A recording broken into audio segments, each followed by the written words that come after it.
цаанууд 48 дугаар сургуулийн 10-ын Б ангийн хамтын бүтээл багийн хамт олон байгаа. Тэгээд манай гишүүдийн нэрийг Дүлгөн, Марлага, Хамт Амир, Өслөн гэдэг 4 гишүүнтэй баг байгаа.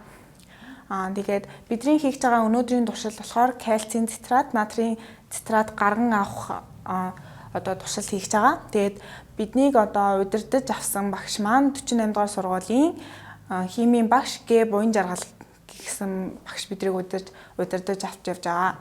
За одоо би та бүхэндээ энэхүү кальцийн карбонат буюу өндөгний хальсыг ингэж буталсан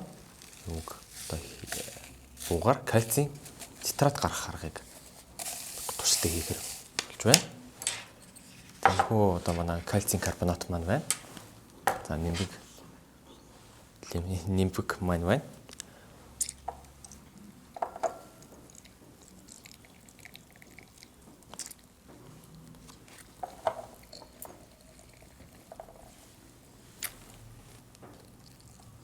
За бид нар бол ерөөхдөө яг гэртээ хийж болох үз. Энэ хялбар аргаар бол энэхүү туршилтаа хийхээр төлөвлөд байгаа. Гарын доорх материал бол энэхүү туршилтыг бол хийх бүрэн боломжтой байгаа. За энэ дээр бол энэхүү ус малаас бол кальцийн цитрат, за мөн ус, за мөн нөөц хүчлийг бол ялгарч байгаа. За энэхүү дээр нь гарч байгаа энэхүү хөөс бол CO2 байгаа. Энэ доор нь тунцч үлдэж байгаа бол кальцийн цитрат байгаа. За одоо би та бүхэндээ сод буюу натрийн гидрокарбонатыг хийж натрийн гидрокарбонатаар натрийн цитрат үүсгэх туршилтыг хийж үзүүлье. За энэхүү натрийн гидрокарбонатаа хийлээ. За мөн одоо энэ лимон авч энэ дотроо хийн.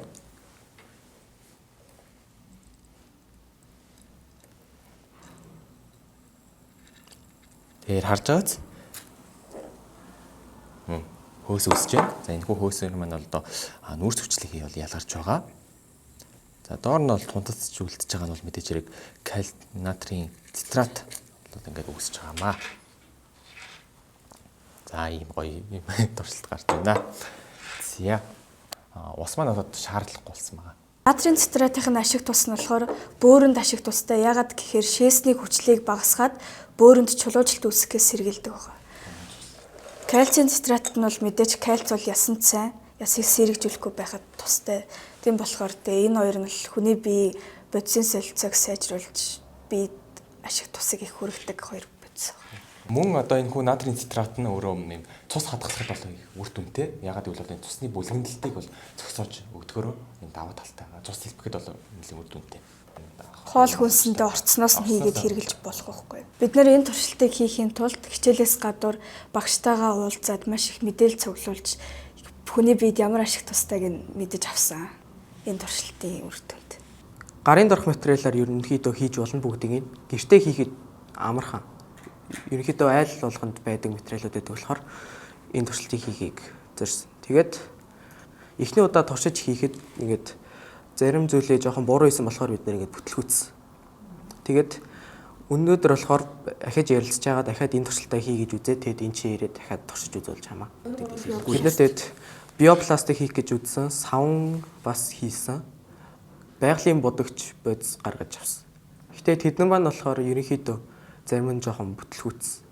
Савн маань нөгөө байгалийн өөхөн тосоор савн хийх гэж болсон бид нар тий. Тэр тосоо хэвэн дотор хийсэн боловч тэр маань ингээд нөгөө хатууч хуйш зарцсан учраас дараа нь нөгөө химийн температурт гаргаж ирэхэд хайсан болохоор ерөнхийдөө бүтлгүүцсэн гэж ойлгож байна. Тэр олон туршилтнуудаас ерөнхийдөө хамгийн сайн бүтсэн одоо манай натрийн цитрат, кальцийн цитрат гаргаж авах арга маань. Ер нь 10 жилийн сурагчдад бол химийн лаборатори гэх юм одоо зүйлсэл нэлээд хомс байдаг. Ялангуяа улсын сургуулиудад. Тэгэхээр бид нар бол энэхүү энэ туршилтыг 10 жилийн сурагчдад илүү юм натрий гэж яг юу юм те кальци гэдэг нь яг юу юм гэдгийг гарын доорх материалаар илүү ингэж ойлгуулах зорилготойгоор энэ бүтээгдэхүүнийг хийсэн байгаа.